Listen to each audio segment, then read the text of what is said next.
We're going to look at leaders and look at that in relationship to the needs in this world. We're going to see that for every need, every time in which we're just going like, somebody ought to do something about this, that really is a call for leadership. It's a call for someone to step up, a call for someone to take charge, a call for someone to get involved. And so let's just say there's a fight on the playground, right? That rarely happens, maybe. But then you guys are sitting there and you're going, would you say it with me? Somebody should do something about that, right? Or maybe you see a kid that's struggling. He's got a learning disability, and reading is just really difficult for him. And you see him struggling in school, and you say, somebody should do something about that. In my mentor's class in 4th grade, they're learning about homelessness. And for some people, that's a surprise. That's a shock that there are homeless people in Goshen. But it's true. And it's not just those people maybe who are addicted to too much alcohol or drugs or whatever. Sometimes families are homeless. Kids. And you say to yourself, somebody should do something about that. Or maybe you're in the playground and there is just trash all over the place. And it's just like, ew, this is so gross. This is so ugly. Somebody should do something about that. Or maybe there's a kid who's just has a hard time making friends. For whatever reason, he gets left alone, and you're thinking somebody should do something about that. Or maybe there's a student who's just hungry by himself. Somebody should do something about that. Or somebody's getting bullied. Somebody's getting talked about. Somebody's getting picked on. You say, somebody should do something about that. Well, this morning, I want you to know that you are somebody. You are somebody. When you see a problem, when you see something that's not right, when you see something that needs to be done, you are a somebody who can do something about that. You are a somebody. And so today we're going to look at being that somebody, being somebody who steps up, who takes charge, who gets involved, who comes up with a plan to do something about it. It's a call for leaders. Now, there's a verse in the Bible. It's really not too well of a known of a verse. It's in 1 Chronicles chapter 12, verse 32. And the situation is this, is that there's a transition in leadership. The first king of Israel, his name was Saul. He wasn't such a great leader, and God said, we need to have a new king, and the one I choose is David. But the typical pattern back in that day is that once you become king, you pass that on to your son and to that person's son, and it just kind of stays within the family. And so there was a division that was going on in Israel at that some time. Some people said Saul and his son should be king. And others were saying, no, David should be king. And that verse says there were men from Issachar who understood the times and knew what Israel should do. They understood that God had chosen David, and they were going to make plans and do what they could to help people understand that David was going to be the new king. But now, how do we apply that to ourselves? We first of all look at that these men understood the times. Do you understand our times? I know you complain about our times. That's all over Facebook, right? But do you understand the times? Do you get what's going on? That the divisions that are there, the voices that are arguing back and forth and not listening to each other is just dragging the whole business down. And our country and our people are suffering for it. Do you understand the times? And then do you know what to do?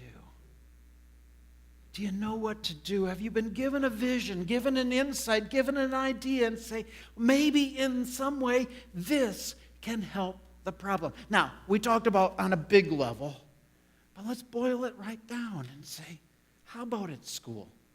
How about in our nice community of Goshen? Yes, there's plenty of needs as well. Where can leaders step up and get involved? The first thing that leaders need to do is listen. Let that sink in for just a minute, because when we typically think of a leader, we think of somebody who's talking all the time, right? Somebody who gets up and talks and talks and talks and talks and talks and tries to motivate others, but leaders also need to listen. This is a critical skill. You see, if you never listen to people, you never truly understand the problem. You never really get to the heart of what's going on. You just kind of have in your head, what needs to be done, and you're never really fully understanding where the hurt is or where the roadblocks are to change. When we listen to people, when we take the time, not only do we gain understanding, we build relationships, we respect people, we take the time to get to know them. Leaders need to listen. In James chapter 1, it says, "My dear brothers and sisters, take note of this. Everyone should be quick to listen, slow to speak, and slow to become angry." So rather than just, spouting off or writing your little tweets or texts or Facebook messages or whatever, it's like, slow down. Think about what you're saying. Is this going to help? Have I truly listened to people who disagree with me? Have I understood their viewpoint, where they're coming from, what's their concern? And have I factored that into the big picture of what I see and what I'm responding to? Leaders, listen. Second, leaders give effort. Leaders are not lazy. Leaders jump in and get involved. Sometimes we think of leaders, they're the ones who have all the perks. They're the ones who get paid the big salary, drive the nice cars, fly the nice jets, or whatever it may be. Leaders have all the privileges, and us little guys, well, we just have to do all the work. If that's the case, then someone's not being a good leader. Leaders give effort. Leaders show up early. Leaders stay up late. Leaders think about the next day, the night before, and make plans to see if we can pull everything together and make sure it goes well. Leaders are rolling up their sleeves. They're on the job working hard right alongside of others. Or if it's necessary for them to do another job, people understand that's their role. That's what they need to do. Leaders give effort, because giving effort inspires effort. When the people see you guys working hard at school, doing meetings, taking charge with projects there, it helps other students want to get involved. And they're going like, whoa, being a leader is cool. I want to be a leader too. You're a role model by the effort that you give. In Ephesians 6, it says, serve wholeheartedly as if you were serving the Lord, not people, because you know that the Lord will reward each one of you for whatever good that you do. Leaders give effort. Next, leaders aim at a goal. Leaders have an end result in mind. Leaders say, this is where we need to be. You've heard of Usain Bolt? Okay, this guy's a phenomenal track athlete, runs the 100-meter dash and is just, flies and so forth. But when he gets in those starting blocks, he looks up down the track. He says, there's the finish line. That's the goal. He's not just out for a jog in the country, waving to the crowd and going here and there. He's got a mission. He's got a goal. He's got an end result. He is going to get down that track as fast as he can. So when the gun sounds, he's got every bit of effort is directed to the goal. And when he reaches that finish line, it's like, yes, mission accomplished. Now, his goal only takes like less than 9 seconds. If I had to do that, it'd be about, 30 seconds. But realistically, most jobs for leaders, sometimes it can take a lifetime. And sometimes even after a lifetime, you're handing it off to the people behind you. But we need to keep the goal in mind. That can be true for schools. That can be true for churches. That can be true for families, that we get so distracted with all the busyness, with so much stuff going on, keeping up with our schedules, getting here and there, we forget the goal. Define the goal. Put it out there. Put it on a sheet of paper. Stick it on the refrigerator. This is what we're about. This is what we're trying to do. This is what we're aiming for. That's what leaders do. Do you not know that in a race all the runners run, but only one gets the prize? Run in such a way as to get the prize. And then leaders dare to dream. Leaders are thinking outside the box. They're thinking of different ways of doing things, different ways of handling things. They're envisioning a better future. There's a story. This same guy, David, before he became king, there was this battle going on, this confrontation with a neighboring nation. And this neighboring nation had this huge guy named Goliath, and he was a mighty warrior. And David was just a young boy at that time. But the army of King Saul, they were all scared. They were all chicken. We don't want to fight Goliath. He might hurt us, And David is like, come on, people. What are you so scared about? God is on our side. We will not fail. I will fight the giant. And they're all looking like, you? You're just a kid. You're going to get torn up. You're going to get ripped apart. And David says, listen, God has protected me in other situations. He will protect me now. Let no one lose heart on account of this Philistine. Your servant will go and fight him. And the story goes on how God brought about a mighty victory through a kid. A kid who saw the giant, who saw the challenge, who saw the big problem and wasn't scared, but decided to do something about it. There was a young pastor who saw the problem in the United States back in the 60s. Again, racial tension, racial divide, and there was violence that was going on. And he said, we can't fight. If we just keep fighting over this, everybody loses. We need to learn to work together. And he says, I have a dream. I have a dream that one day we will be united. He says, I've got a dream that my 4 children will one day live in a nation where they'll not be judged by the color of their skin, but by the content of their character. Are you willing to dream? Do you dare to dream? To think big, to think beyond the problems and say, how can this be done better?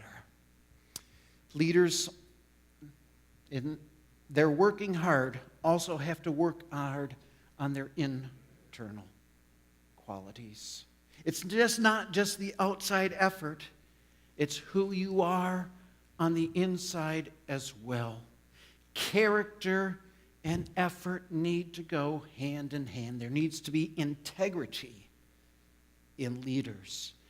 And so some of those qualities, some of those characteristics in which you earn respect are honesty, integrity, humility, and gentleness. You see, leaders don't have to be proud. Leaders don't have to be boastful. Leaders don't have to be always about me, always about myself. No, a true leader it doesn't matter if he or she doesn't get the honor, doesn't get the limelight, doesn't get the awards and the recognition, when they see the job getting done, that's the reward. And so some of those qualities, and gentleness is that you don't have to push, you don't have to shove, you don't have to get in people's face and threaten. A gentle leader is a strong leader. A leader also has patience, perseverance, determination, and drive. Don't let their gentleness fool you. They are determined. They're going to keep going no matter what. Because there's a fire burning in their heart. There's a passion deep inside them to bring change about. I see that in students. You look around, you see this world, you see your community and say, this is not right. I want to do something about it. I'm going to come up with a plan. I'm going to come up with a program. I'm going to come up with something to help make a difference.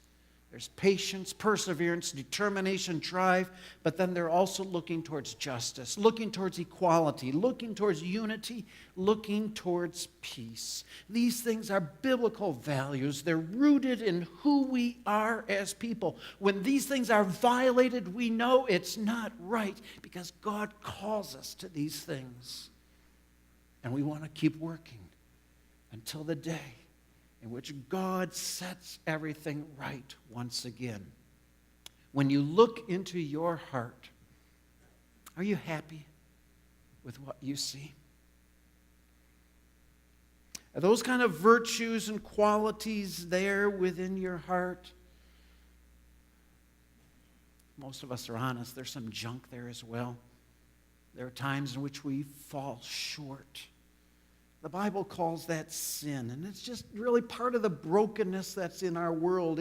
We see it on the outside, but if we're honest, we see it on the inside as well. God calls us to deal with that, to just lay it out and confess it. And He has a plan on how to take care of it, and we'll deal with that in just a little bit. David, that same David, shepherded the people of Israel. He shepherded them with integrity of heart, and with skillful hands, he led them. Our next one, to reach out.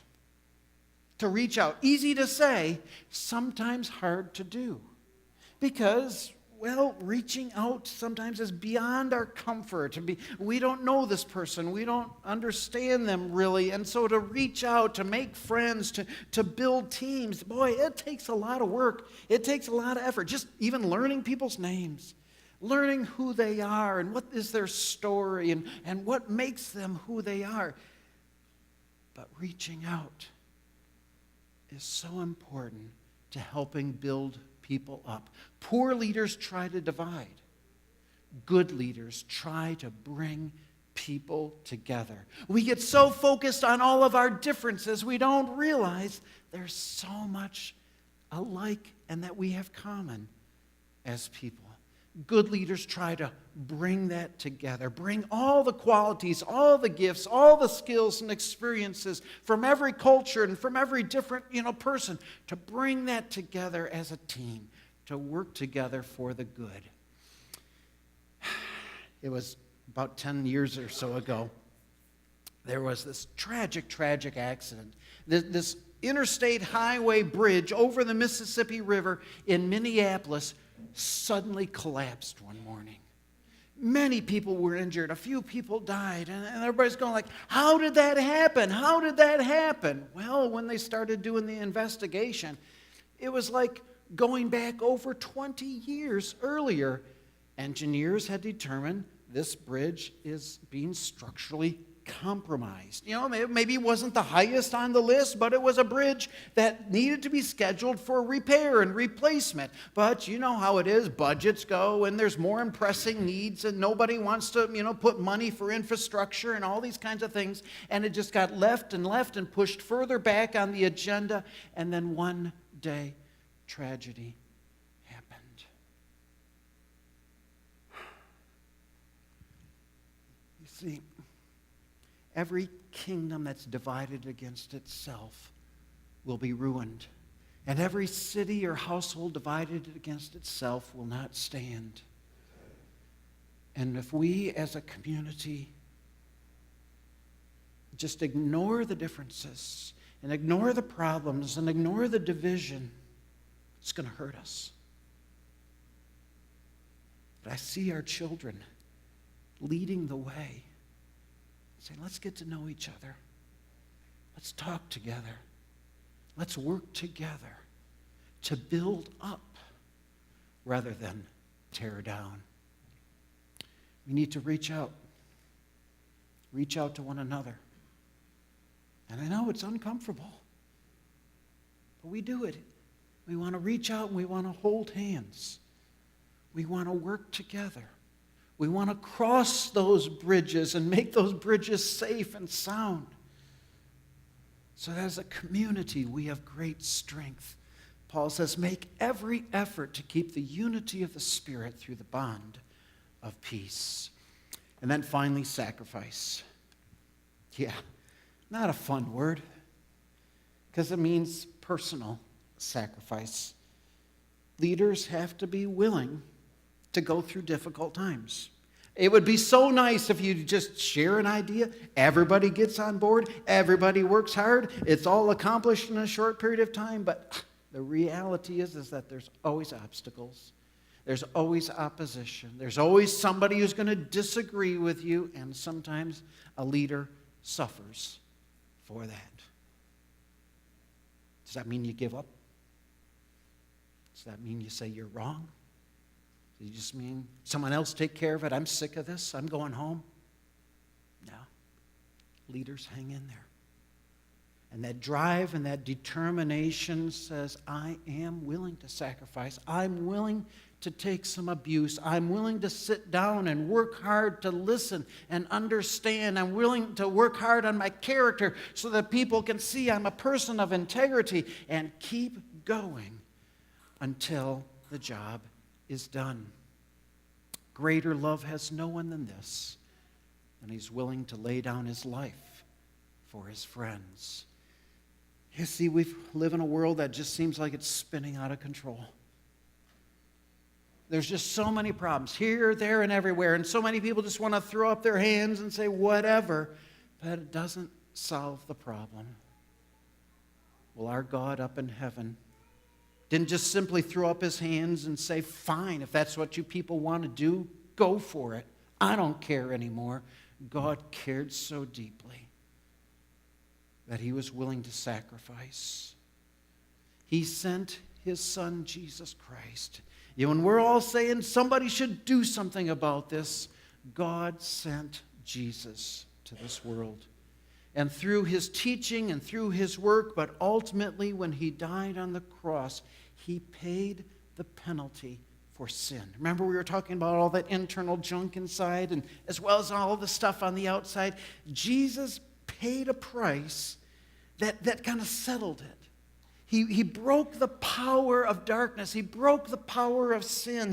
He paid the penalty that we couldn't pay, so that all who come to faith in him receive a free gift of salvation. Their guilt is taken away and they are made new. And Jesus now invites all of us to grab hold of that.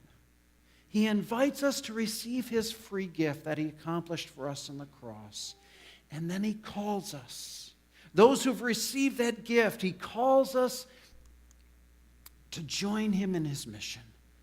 To join him in that work of reclaiming, restoring, making all things new and good and whole again. That justice and equality and unity and peace that we were talking about, that's Jesus' mission. That's his purpose. That's what he wants his people to be involved in. So he's calling for leaders who understand the times and who know what to do. I want to ask you, will you be the somebody to answer his call? It's awesome you guys got that training this summer. It's awesome that you're getting involved now in fifth grade and being good leaders at model school. The challenges will continue. Will you draw upon the strength of Jesus? Will you follow his guidance to help show you what needs to be done?